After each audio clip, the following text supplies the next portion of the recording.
राज्यसभेच्या जागा 4 आणि भाजपमध्ये 25 इच्छुक. माधव भंडारींचं नाव पुन्हा एकदा चर्चेत.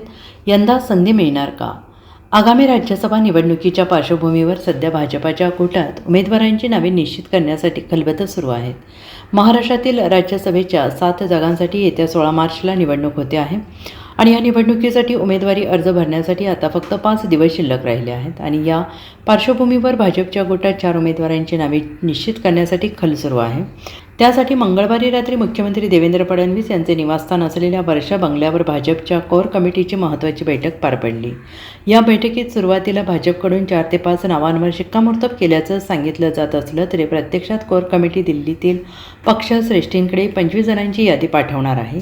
या 25 जणांच्या यादीत भाजपचे निष्ठावंत माधव भंडारी यांचं नाव असल्याचं समजत आहे. परिणामी प्रत्येक राज्यसभा निवडणुकीप्रमाणे यंदाही माधव भंडारी यांचं नाव चर्चेत आलेलं आहे. त्यामुळे भाजप यंदा तरी माधव भंडारी यांना राज्यसभेवर पाठवणार का याकडे सगळ्यांच्या नजरा लागून राहिल्या आहेत.